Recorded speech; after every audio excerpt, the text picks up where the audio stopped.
মিডিয়ার বাড়াবাড়ি এবং আমাদের ওই তথাকথিত আহলে হাদিসদের উল্টাপাল্টা ফতোয়ার একটি বড় কুফল আপনাদেরকে আমি এখন দেখাচ্ছি। আপনারা একটু দেখুন।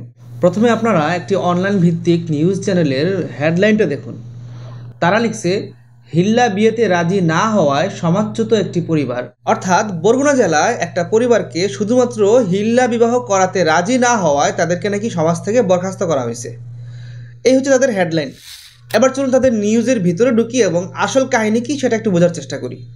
কপিরাইট স্ট্রাইক চলে আসবে বলে ভিডিওটা আমি দেখাতে পারতেছি না। আপনারা চাইলে ইউটিউবে সার্চ করে ওই যেই কথাটা বললাম, যেটা আপনারা দেখলেন এইমাত্র, এটা লিখে সার্চ করলে আপনারা ভিডিওটা পাবেন, সেখানে দেখতে পাবেন। এখানে মূল কাহিনী হচ্ছে স্বামী স্ত্রীর মধ্যে নাকি ঝগড়াঝাটি হয়েছে বা কোনো কারণে মৌলবান্যতা হয়েছে। পরে স্ত্রী সে নিজেই নাকি স্বামীরে তালাক দিয়ে দিছে। এটা আসলে আমাদের সমাজে একটা জঘন্যতম ফিতনা বলা যায়, যে স্ত্রীরা এখন স্বামীকে তো আক্কা করে না, নিজের ইচ্ছা মতো তালাক দিয়ে দেয়। আর স্বামীরাও কি বলদ, সে স্ত্রীকে বিবাহের সময় ওই অধিকারটা দিয়ে দেয় যে তুমি আমাকে তালাক দিয়ে দিও, চাইলে দিতে পারো, এরকম অধিকার সে খোলা তালাকের অধিকার দিয়ে দেয়। তো যাই হোক, কাহিনী হচ্ছে ওই স্ত্রী তার স্বামীকে তালাক দিয়ে দেয় এবং তালাক দেওয়ার কিছুদিন পরে সে নিজেই গিয়ে স্বামীর নামে মামলা করে। এবং মামলা যখন আদালত পর্যন্ত যায়, তখন আদালতের যেই ওকিলরা আছে, ওকিলরা নাকি তাদেরকে নিয়ে বসে এবং মীমাংসা করে দেয় এবং তারা নিজেরা এই দুজনের মধ্যে আবার বিবাহ পড়িয়ে দেয়। এখন একটা বিষয় চিন্তা করেন, তাদের তালাক হয়ে গেছে, তালাক হয়ে যাওয়ার পরে তো দুইজন আবার একত্রিত হওয়ার কোনো সুযোগ নেই। ইসলাম তো এই ধরনের কোনো সুযোগ রাখে নাই, তাই না? তারা এখন আলাদা হয়ে যেতে হবে, যতই সমঝোতা করুক, যতই মোহাব্বত এখন বেরিয়ে আসুক না কেন, তালাক হয়ে গেছে মানে এখন তোমাদেরকে আলাদা হয়ে যেতে হবে, এটাই বিধান। কিন্তু ওই ওকিলগুলো কি করছে, তাদেরকে একসাথে করে দিছে। এখন ওই ওকিলরা তাদেরকে বিবাহ পড়িয়ে দেওয়ার পর তারা বাড়িতে এসে আগের মতোই সংসার করা শুরু করছে, একসাথে থাকতেছে। কিন্তু সমাজের মানুষ তো এটা মেনে নিতে পারে না, কারণ তাদের তো বিবাহ ভেঙে গেছে, তারা তো এখন আলাদা হয়ে গেছে। তাদের তো এখন সরাসরি এসে একসাথে থাকার কোনো সুযোগ নেই। তাদেরকে এখন একসাথে থাকতে হইলে ওই মহিলার আরেক জায়গায় বিয়ে হইতে হবে, তারপর ওই স্বামী যদি তাকে ছেড়ে দেয় নিজের ইচ্ছায়, তখন সে তার আগের স্বামীর কাছে ফিরে আসতে পারবে। এটাই তো কোরআন অনুযায়ী বিধান। তো সমাজের মানুষ জাস্ট এটাই বলছে যে তোমরা এভাবে থাকতে পারো না, তোমাদের বিবাহ ভেঙে গেছে, তোমরা এখন চাইলে একসাথে হয়ে যাবা, নিজেরা নিজেরা বিবাহ করি, কোর্ট থেকে উল্টাপাল্টা আইন ফাঁস করে তোমরা এসে এখানে সমাজের মধ্যে বসবাস করবা, এটা আমরা মেনে নিতে পারি না। কারণ তোমাদের এই জাতীয় বসবাসের ফলে তোমাদের যে পরবর্তী সন্তান যেগুলো হবে, সবগুলো অবৈধ হবে, হারামজাদা হবে। এবং এই হারামজাদা কি করবে, পরবর্তীতে সমাজের মধ্যে ফিতনা নিয়ে আসবে। আর এই তোমাদের অবৈধ সম্পর্কের কারণে সমাজের মধ্যে আল্লাহ তাআলার গজব আসতে পারে। যার কারণে সমাজের মধ্যে কিন্তু এখনো ওই বিষয়টা এখন আছে। শহরের মধ্যে যদিও নাই, কে কি করলো কার কি আসে যায়, কিন্তু গ্রামের মধ্যে এই বিষয়টা আছে, তারা এখনো সংঘবদ্ধভাবে বসবাস করে। সুতরাং গ্রামের মানুষ সিদ্ধান্ত নিছে, তারা এভাবে যদি অবৈধভাবে থাকে, একসাথে এভাবেই চলে, তাহলে আমরা তাদেরকে মেনে নিতে পারবো না, তাদেরকে আমরা আলাদা করে দিতে হবে। তো এখানে দেখা যাচ্ছে মূল কাহিনী হচ্ছে তারা কেন হিল্লা বিবাহ করলো না, এই জন্য তাদেরকে সমাজ থেকে বাইর করা হয় নাই, বরং তারা যে এখানে বিবাহ বহির্ভূত সম্পর্কে জড়িয়ে একসাথে থাকতেছে, লিভ টুগেদার করতেছে, এই কারণে তারা তাদেরকে সমাজ থেকে বহিষ্কার করেছে। তো নিউজ চ্যানেল কি করছে, তারা এখন এটাকে হিল্লা বিবাহ কেন করলো না, এই জন্য তাদেরকে নাকি সমাজ থেকে বের করে দেওয়া হয়েছে, এই জাতীয় নিউজ করতেছে। আপনারা নিউজটা দেখবেন, তাহলে বুঝতে পারবেন।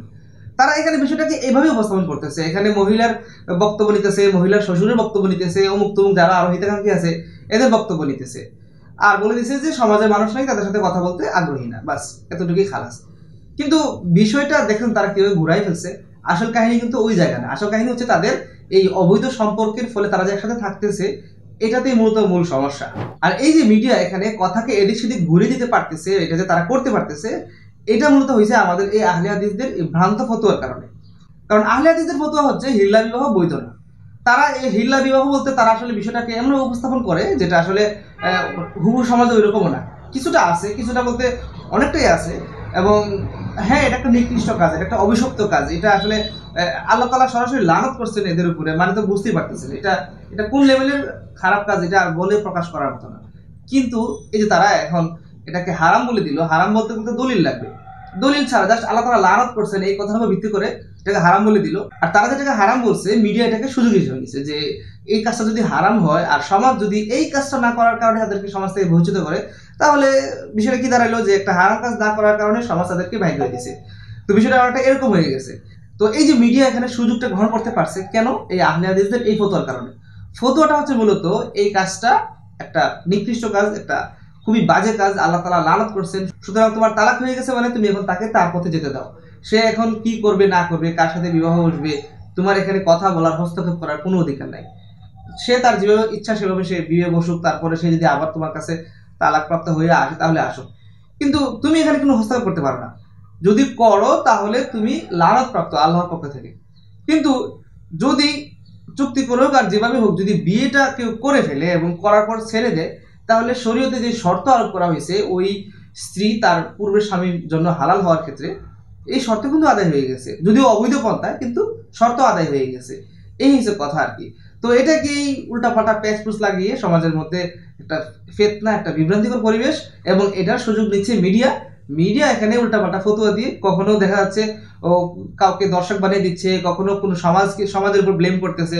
এই যে রিসেন্টলি গাজীপুরের যে ঘটনা, ওই মোহতামিম, ভণ্ড মোহতামিম, তার সে কাজটা খারাপ করছে, মসজিদের মধ্যে করছে, অবশ্যই এটা খারাপ কাজ, কিন্তু এটাকে উপায় করে তারা এখন এটাকে অন্যদিকে নিয়ে যাওয়ার চেষ্টা করতেছে, যে এটা নাকি ধর্ষণ বা এই ইত্যাদি বিভিন্ন দিকে এটাকে নিয়ে যাওয়ার চেষ্টা করতেছে। তো মিডিয়ার কাজই হচ্ছে এটা, নিউজ থাকবে একরকম, এটাকে তারা বানাই দিবে আরেক রকম। That's it. তো সবাই ভালো থাকবেন। আসসালামু আলাইকুম।